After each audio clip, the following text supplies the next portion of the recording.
All right, let's do it.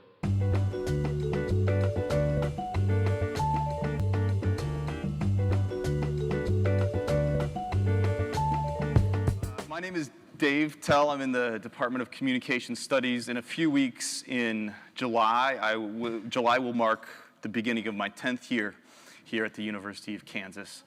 I do mini college every chance I get because I love mini college. I could see myself doing it. And it's all the good parts of teaching. That is, I get to share interesting stories with curious people, and none of the bad parts of teaching. I don't have to grade any exams or read any papers or the stuff that keeps me up at night. So thank you for coming. I really appreciate it. My task, or the program for you guys today is very simple. I'm going to share with you 5 stories about what's going on right now to commemorate the murder of Emmett Till inside the Mississippi Delta, okay? I don't know if you know this, but right now we are in something of a Emmett Till moment. In the last 10 years, the state of Mississippi has spent upwards of $5 million to craft the story of Till's murder. And as we speak, there are no less than 5 feature-length films in various stages of production about the memory of Emmett Till. Okay? Now, clearly, not all 5 of these are going to come out, but one of them will. It'll be kind of like Selma, and frankly, it's just a race to see which one is first. And if you're interested, I'll tell you which one it's going to be at the end. So you can think of today's talk as just sort of 5 sort of reports from the field. The first 4 stories are me literally reporting on memory work that other people are doing or have done in the state of Mississippi. The 5th story is my own story of work that I've been doing in the state of Mississippi to remember Emmett Till. So 5 stories. A couple quick preliminaries. I'm going to read these stories to you, okay? And I do that despite the fact that every time I do mini college, my mini college reviews come back and they say, I wish Dave would stop reading these things. But there's a reason. I've invested years learning the details of these stories, and the details are what make them interesting. And if I try to wing it, I'll leave out the details, and they will be boring stories, and then you'll complain about me being boring. So I'm going to read them to you. But to compensate for that, we won't just pause for questions at the end. At the end of each story, I'll sort of pause for questions, comments, any sort of contributions you might have. Deal? Okay. So, but before we get going, we also need to make sure we're on the same page. Anyone, and I have a great way to get on the same page. One of my favorite professor things to do is to give a quiz. So we're going to have a quiz. It won't be graded, but it is a quiz. How many of you have heard of the murder of Emmett Till before this time? Are we batting 100%? Almost 100%. Okay, just a little. What year was he killed? Anyone? Close. Also close. 1955. There you go. He was 14 years old. Well done. That's very close. He whistled at a white woman. It's actually one of the few non-controversial parts of the entire story, is that we know 100% he whistled.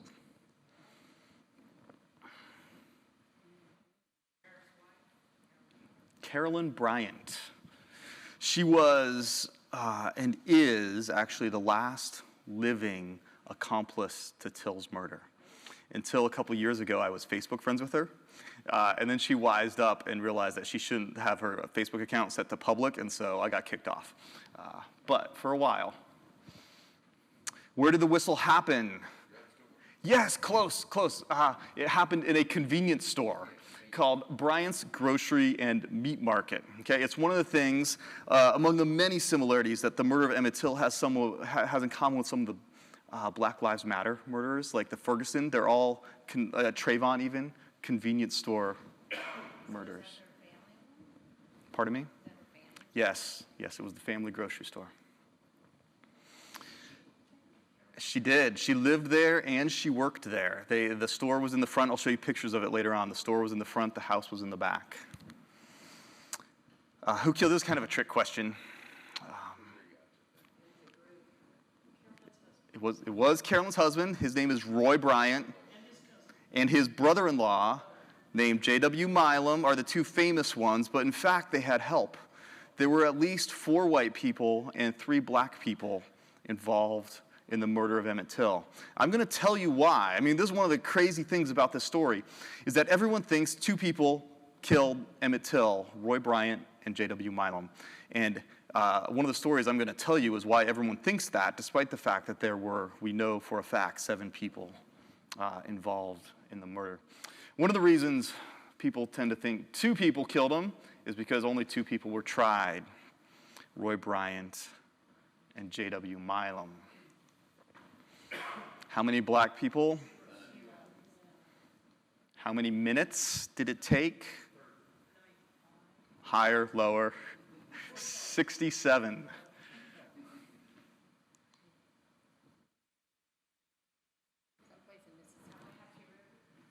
That's where his body was recovered. That's actually really good that you know that. We're going to talk a lot about the Tallahatchie River today. It's not related, but lots of people ask me that. So really all you can say with definitiveness is the Mississippi Delta. The precise location where Emmett Till died remains something of a mystery. In fact, one of the reasons I like this story, well, be careful how you say these things.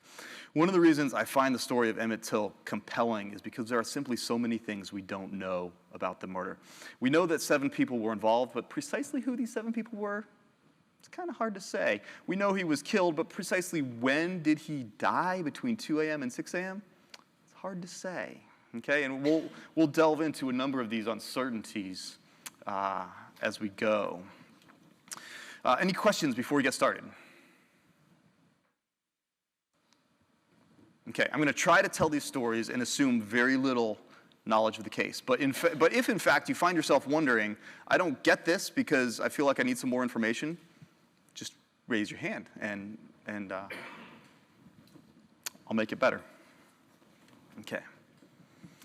On September 21, 1955, the Memphis Press Scimitar published the first map of Emmett Till's murder. It's right up there. It was a hand-drawn map of 3 counties: LaFleur County, where Emmett Till was kidnapped; Tallahatchie County, where the trial of killers Roy Bryant and J.W. Milam was then in session; and Sunflower County, where 1 day later, Willie Reed would testify that he heard J.W. Milam beat Emmett Till to death. Every detail of this map was contested. The counsel for the defense argued that the entire Till affair should be confined to LaFleur County. Their version of the story began and ended at Bryant's Grocery and Meat Market in Money, Mississippi. It was there, they argued, that Till, quote, assaulted Carolyn Bryant, and it was there, they argued, that Carolyn's husband, Roy, and his half-brother, J.W. Milam, turned Till loose after kidnapping him 2 8/10 miles away. The prosecution offered a different itinerary. According to their account, the Till affair began not at the Bryant store in Money, but rather at the homestead of Till's uncle, Moses Wright, on Dark Fear Road. From this site in rural LaFleur County, the prosecution argued the killers took Till to a barn in Sunflower County, where they killed him. After he was dead, they drove his body to Tallahatchie County, where they attached it to a cotton gin fan with a length of barbed wire and sank it in the Tallahatchie River. Okay, here's the kicker. From the perspective of the defense, the geography of the murder was inextricably bound to the race of the victim. Defense lawyer Sidney Carlton instructed the jury that there was, quote, nothing reasonable about the state's theory that Bryant and Milam kidnapped Till in LaFleur County, drove several miles to a plantation in Sunflower County, and then doubled back into Tallahatchie County to dump the body. His colleague, John Whitten, then added, quote, every last Anglo-Saxon one of you has the courage to free these men. Thus it was that the jury retreated to their chambers to consider 2 arguments, one about race and the other about geography. When they emerged 67 minutes later, their acquittal was a referendum on both counts. The disposability of black lives was confirmed, and Sunflower County was officially excised from the itinerary of Till's murder. This was the first time Sunflower County was written out of Till's memory. Okay, the second time begins, the name of this story is the erasure of Sunflower County from Till's memory. It happened twice. You just heard the first time. The second time begins at 7 p.m. on the night of October 28th, 1955, 2 months after the murder and 1 month after the trial.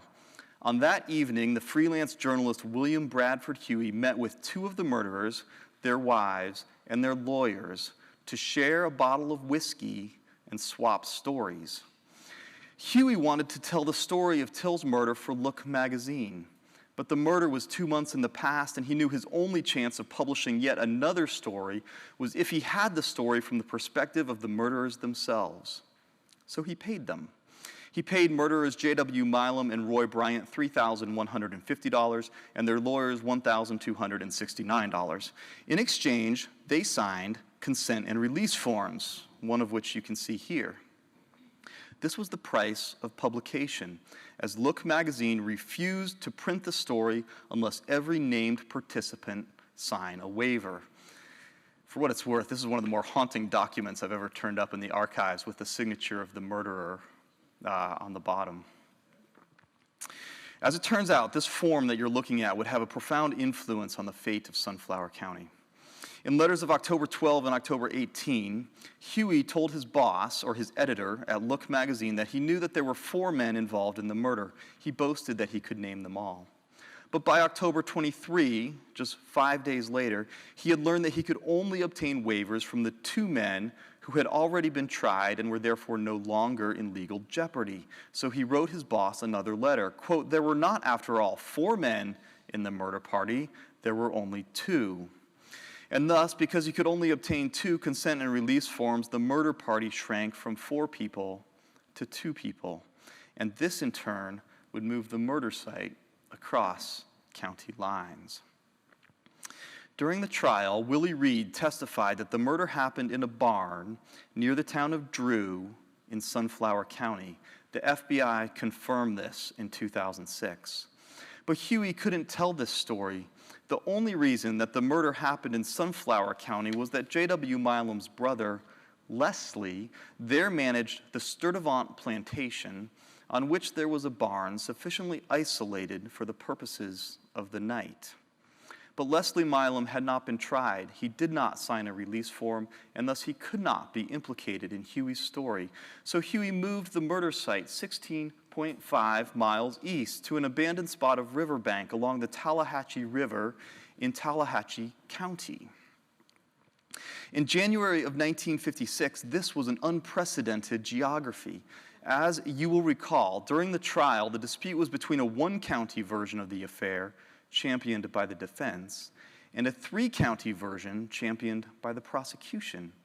Because Huey was the first one to suggest a 2-county version of the murder, in which Till was kidnapped in LeFlore County before being killed and disposed of in Tallahatchie County, the influence of his story is relatively easy to track. And here's the amazing part. Every single map of the murder, every single one, published between 1956 and 2006, placed the murder in Tallahatchie County and left Sunflower County off the map entirely. Here's the first map. It's from a dissertation from Florida State in 1963. That is actually Sunflower County, but if you could read the fine print, it shows them traveling through it and then coming back, and the murder happens over here in Tallahatchie County. Here is the first academic book published on Emmett Till from Johns Hopkins University Press. As you can see, Sunflower County would be over here somewhere. And finally, 2010, this is a book by Emmett Till's cousin, Simeon Wright. Sunflower County, not included. To this day, the murder site sits unmarked on private property on the premises of a local dentist. And Sunflower County remains the only relevant county in the Mississippi Delta without a single built memorial to Till's murder. If you're curious, Emmett Till was killed in that sort of garage-like structure on the far right-hand side of that barn. Thus it was that Sunflower County was, for the second time, written out of Till's story. The jury wrote it out the first time when they accepted the one-county version of the story offered by the defense. You might think of that as a first faltering attempt to give racism greater latitude by erasing Sunflower County. But it was not convincing. Between the verdict in September and the Look article in January, stories of Sunflower County circulated widely, even from the pulpit of Dexter Avenue Baptist Church in Montgomery, which is famous because Dr. King, that's right. But Huey succeeded where the jury failed. His two-county geography was reproduced time and again.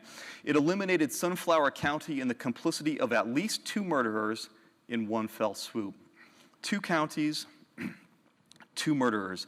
This is the story that has been circulated by the best-intentioned commemorators. In 1987, the celebrated Eyes on the Prize documentary placed the murder in Tallahatchie County. In 2003, Stanley Nelson's PBS documentary actually used video footage from Sunflower County, but the voiceover claimed that the footage was in Tallahatchie County. Both of these documentaries limited the murder party to 2 people. Ever since Huey, in other words, the presence or absence of Sunflower County has become a heuristic for the size of the murder party and by extension the percentage of that party that was never even brought to trial. So that's story number 1. I'll pause here, drink some water. I've been having some bad allergies. Any questions, comments, clarifications? Yeah. You alluded to the FBI in 2006 confirming the barn location. Back to that point? I'm not. Leslie Milam, when he died in the 80s, had a deathbed confession in which he admitted that he was involved in the murder on his own plantation. Both J.W. Milam and Roy Bryant, one passed in the 80s, one in the early 90s, both of them on their deathbeds admitted that it happened in Sunflower County. So, it's basically... In 2004, the FBI did go into that barn, into that garage door that I showed you, and they took filings from the floor, but the floor was removed between 1955 and 2004, and so they did not find any forensic evidence of the murder happening in that barn, but they did have 3 different confessions from participants that led them to locate it there. I always thought he was lynched, so how was he murdered? Will you cover that? He was beaten so badly that this part of his skull fell out. But one of the things that happened in 2005 when the FBI exhumed the body is they performed an autopsy and they determined that the final cause of death was actually a bullet that went through his head. So it's hard for me to fathom how he could have been beaten that badly and still be alive. But that was what the FBI determined. Anything else? Only, they used the barbed wire at the very end, most likely after he was dead, to attach his body to the cotton gin fan, which in principle was supposed to hold his body underneath the water. But other than that, he was not wrapped in barbed wire.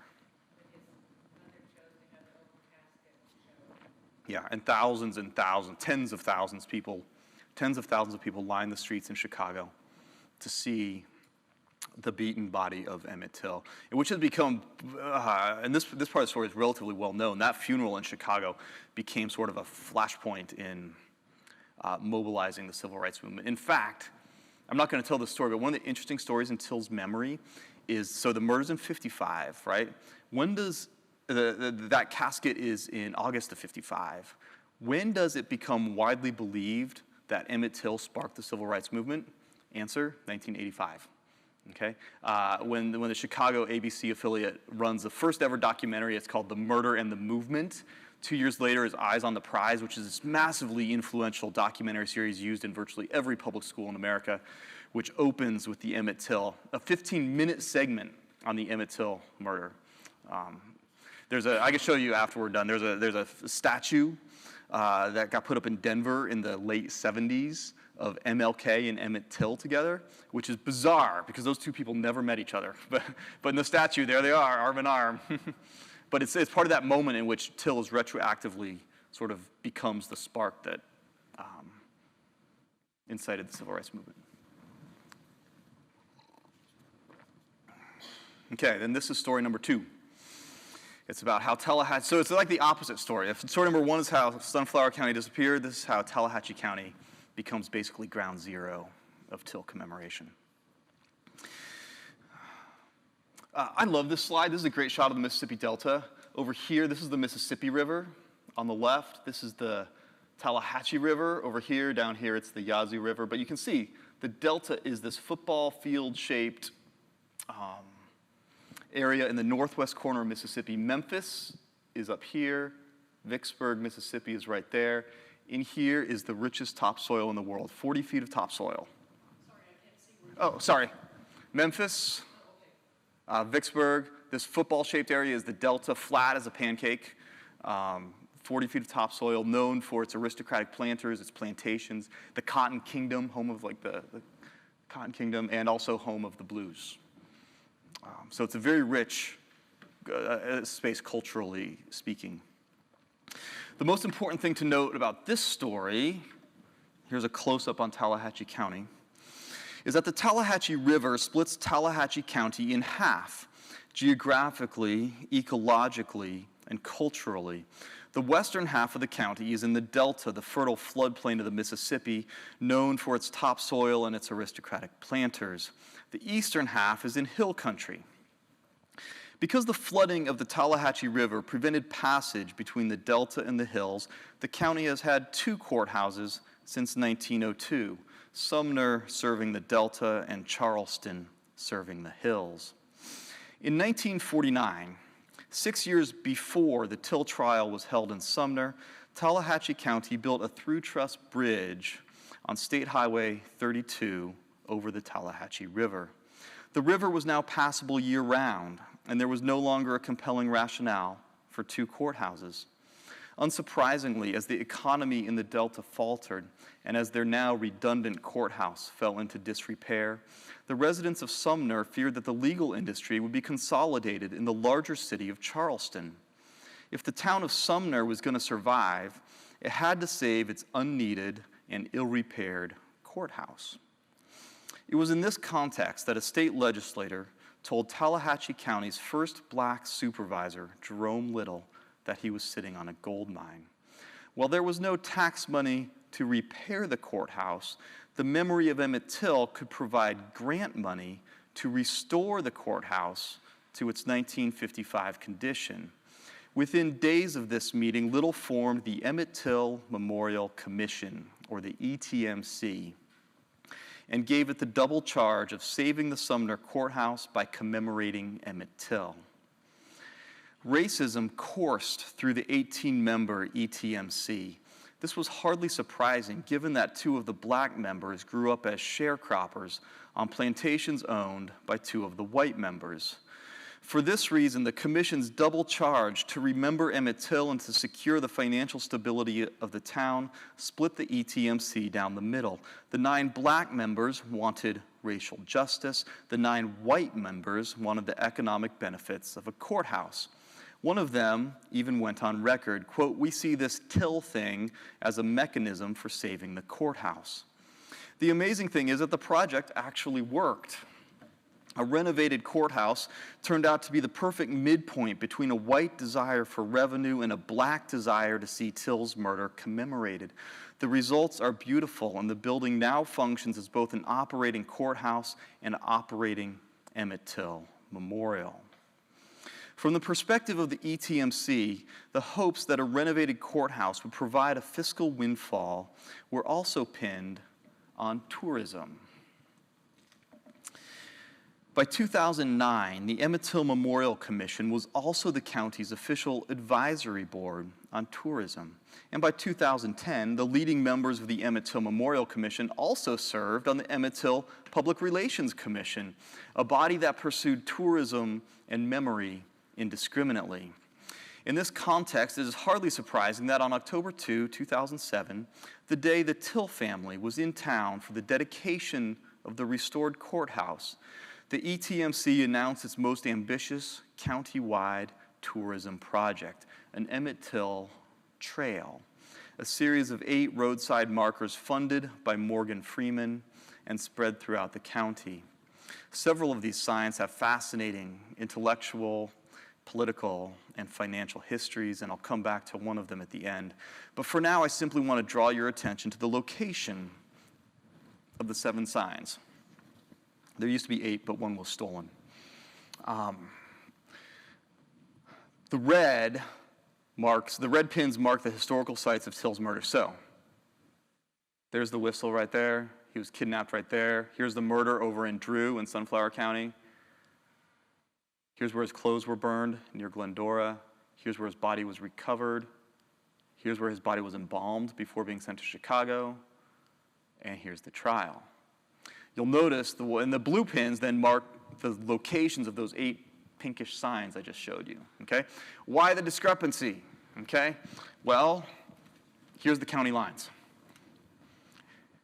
They would only, even though they drafted pros for a sign in Sunflower County and debated putting a sign in LaFleur County, they eventually decided not to invest outside their own borders. The most confusing area is this area right here. That's 6 of the 8 memorials were in the town of Glendora. We're going to come back to Glendora.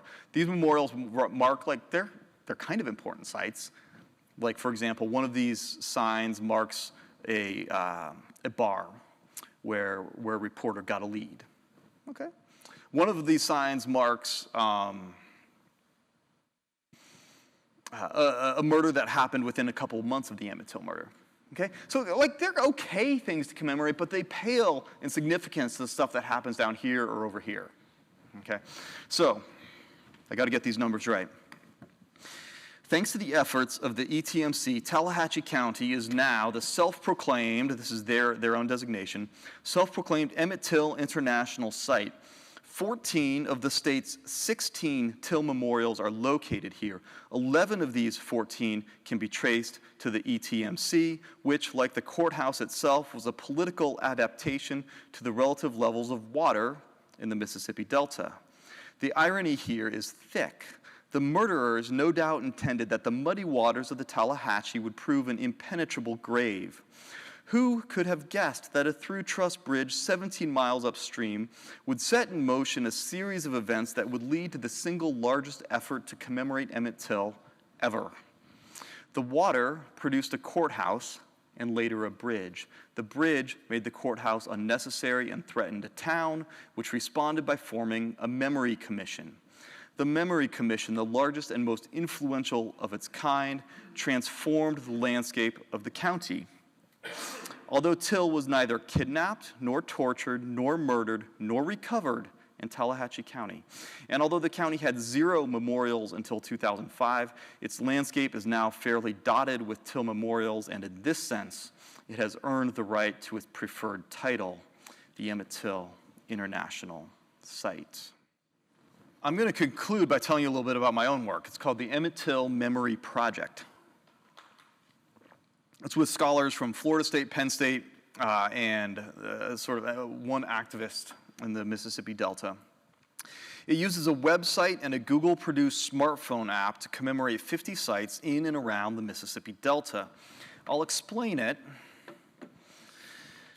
I'll explain how it works by telling you just one more story, the contested story of where on the Tallahatchie River Till's body was recovered. Let's start with this sign. If you can read it through the bullet holes, this sign, erected in 2008 by the Emmett Till Memorial Commission, claims to mark the spot at which Till's body was pulled from the river. The sign's location at the confluence of the Tallahatchie River and the Black Bayou is one of several possible options. In the immediate aftermath of the murder, multiple newspapers suggested that the body was found near Pecan Point. At the trial, the 17-year-old Robert Hodges and his landlord, B.L. Mims, who found the body, both testified that the body was recovered north of Phillip on the portion of the Tallahatchie River that divides LaFleur County from Tallahatchie County. William Bradford Huey put the body right there. And finally, in 2006, after taking Hodges back to the spot, the FBI concluded that the body was recovered here, in LaFleur County. The only reason the shot-up sign is at the confluence of the Tallahatchie River and the Black Bayou is that the Emmett Till Memorial Commission was influenced by a questionable theory emailed to them by Tulane's Plato Robinson. Robinson is an elusive, self-taught expert on the Till case who, although he's never published a thing, is something of a local legend. His site is plausible, and it may be correct, although I don't think it is. If Till was indeed dropped from the Black Bayou Bridge, as Johnny B. Thomas argues, then it would only be a short 1.3-mile float to this spot. There are, however, two difficulties. First, Robinson claimed that the body did not float here. Rather, he claims it was dropped on the side of the river as a warning to a local black community. This is a claim for which there is zero evidence, either in the commemorative record or on topographic maps of the time. Second, Robinson's theory would require us to disbelieve the earliest testimony of eyewitnesses when there was no political advantage to be had by shifting the placement of the body. If I were a betting man, I'm not sure I'd put my money with that sign. But I'm really not all that concerned by the fact that Plato Robinson and I have different opinions about where the body was recovered. I am concerned that traditional commemorative markers do a really poor job of capturing historical uncertainty. Whether they are set in stone or like this sign, cast in aluminum, memorials are simply not very good at capturing historical uncertainty or the political controversy that attends it. Here's a couple famous memory scholars. From James Young to Kirk Savage, scholars have decried the finality of memorials precisely because, in their finality, memorials erase the political conditions of their emergence.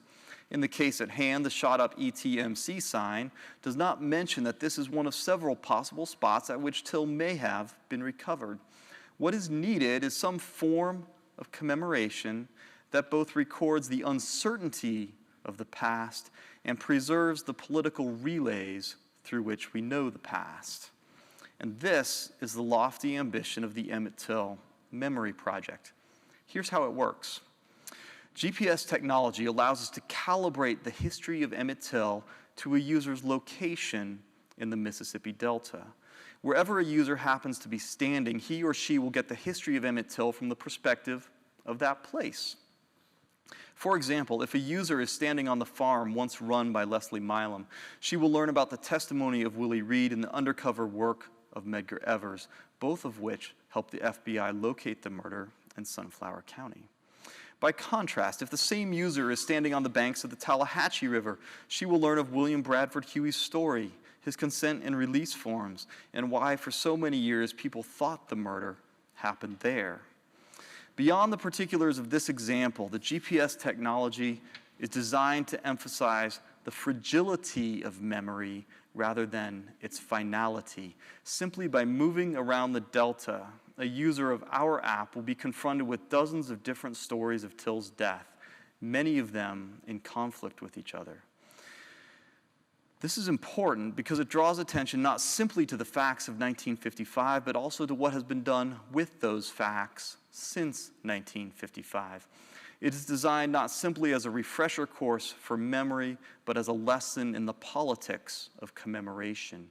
It will teach the user not simply where Till was killed or his body was recovered, but how, why, and through whom we think we know the answers to these questions. It will not tell you precisely where Till's body was recovered, but it will tell you the various options, who needs which options to be true, and it will let you decide for yourself. That's it. So, thank you.